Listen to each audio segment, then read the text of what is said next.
Like all flooring, you do want to get that product in the home or in the business, wherever you're installing. Make sure the product gets in, gets acclimated, and you're ready to install. So on your subfloor, on the floor you're going to be laying this down, everything needs to be swept clean, needs to be level. Take a straight edge, Okay.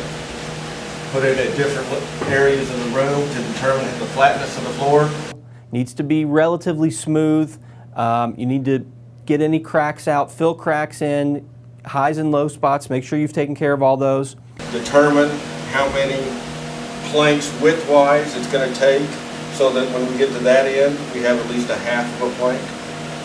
Oh, This is 6 inches. You don't want to wind up with 1 inch or a half inch at the end. Right. Because that's screwy. Right. So Now, measure your what if your measurement makes it look like that's going to happen? Do you cut 1 and a half start. here? Yeah, you make this one smaller so you get bigger down there.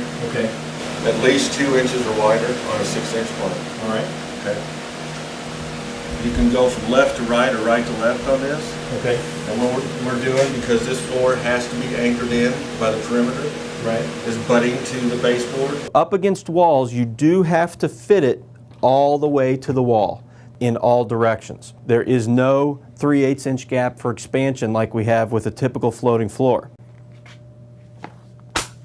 That's it. You're laying floor, you're laying the planks on the ground completely loose. And that is just as easy as putting the material to the baseboard and then butt joining each product or each plank after that. Where it butts the wall, it butts the end joint. The last piece in the row, since there is not a tongue and groove on this, Right. you line it up in the next row, take a speed square and your razor knife, score it once, pick it up and snap it, turn it around so you're putting your factory edge to factory edge, Okay. place it, and now it's touching the wall. So these, all the way down, are held in by the side walls and the end wall. Head in there. That's up there.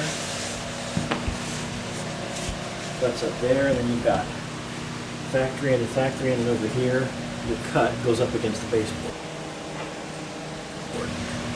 Then on this one, you can turn around and start on this row and go back that way, reverse direction.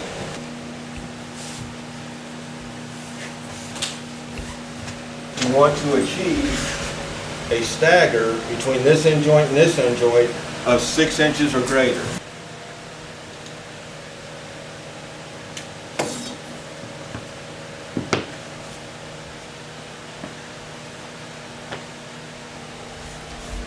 You've got your stagger right there. Right. Okay. I'm guessing you're not just going to lay another full plank down and have this little zigzag going all the way down the floor. Exactly. You want to create a random stagger. So in this case, I'm going to cut a board that's going to come in within 6 inches of this plank. Okay. It will offset a new stagger.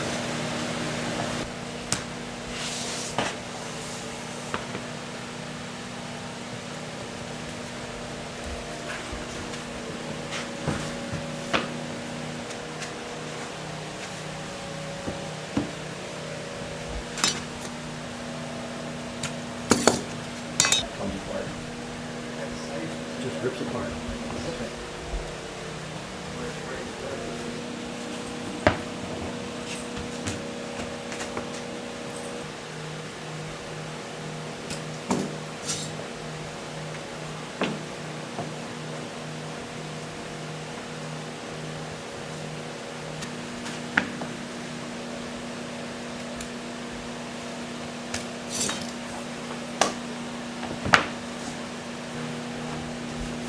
Now we just show that it goes from wall to wall and it's locked in where it can't move. As you can see, now that the floor is touching wall to wall, we're able to see that the seams do not open up as we walk across the floor.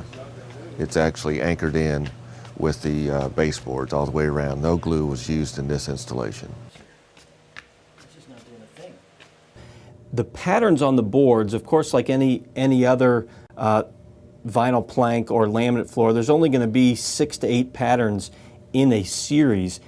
If you don't like the way one of the pieces looks, it's so easy to take the board out, flip it the other way. Look how easy this is to to put together and put down. The beauty of this floor is when a piece becomes damaged to the point that a board needs to be replaced, it's easy to take a razor knife, lifting the material directly off the floor, take the board from any part of the room, the center of the room if necessary, completely out and replace it with a full plank.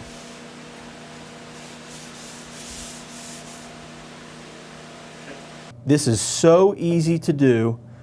It is a complete do-it-yourself job. You score it, you snap it, that's how you make the cuts, but it's incredibly thick, very easy to work with, very easy to install. When you're floating the floor Right. and it snaps together, it can't touch the vertical surface. Can't touch the wall. Right. Or any vertical surface. So it's not being held in by the vertical surface. Right. This has to be held in by a vertical surface Right. or anchored with adhesive. Okay. This particular example, it's held in by the vertical surface. The baseboard. Right. What we're getting ready to show you, let's go in here. This scenario with no baseboard, you see how high it is above the ground? Right, sure, it's raised up, so the floor No will go under it. baseboard, no drywall to butt against because it's irregular underneath there. Okay. We're gonna have to adhere the first row To the floor itself. to the floor, Put on the floor or the plank? on the floor.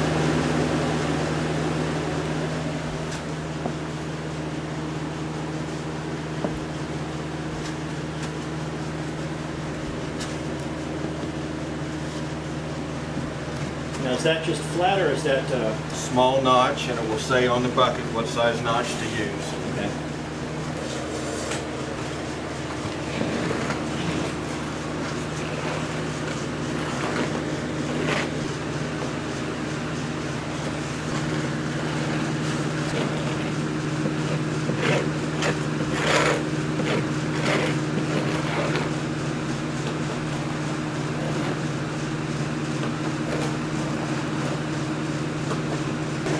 It's almost gonna have to go clear, so we're gonna have about 10 minutes. This glue, is it about where you want it to be? Yeah.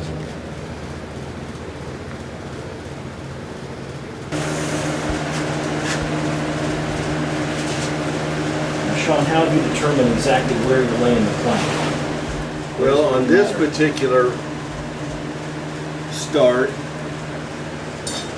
I dry laid the planks out to run parallel to the drywall seam, Okay. knowing that that would keep me straight to the other end of this wall. Okay. If necessary, on a long run, you'd probably want to set a chalk line down Okay. to keep it straight on the wall. Once that material hits that adhesive, it does not slide any longer. That Okay. is now anchored, and that's what we're trying to achieve, is the floor to be anchored in the starting row. Because it can't be anchored to the wall in this case. Exactly.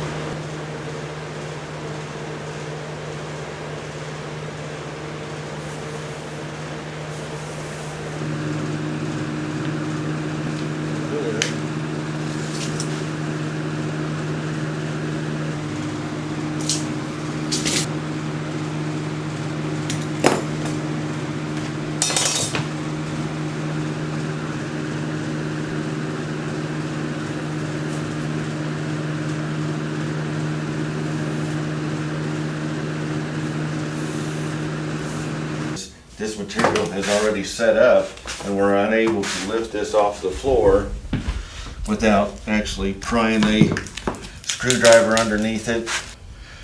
That material is already set up. That way, from now on, when we start pushing our material to this setup or first row, we have a nice solid beam to push against, and that locks in this free-floating floor. Now we will go ahead and glue all the rest of the walls. The manufacturer recommends, when adhering just the perimeter, to use a 4 to 6 inch band of adhesive.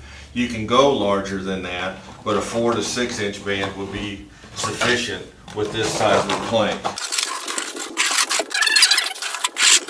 Just around the perimeter of the room. And once that material becomes tacky, we can continue laying the rest of our floor. Now that we have the adhesive spread around the perimeter, the manufacturer also recommends to put a adhesive band down the center of the room or at every 10-foot intervals, depending on how big the room is.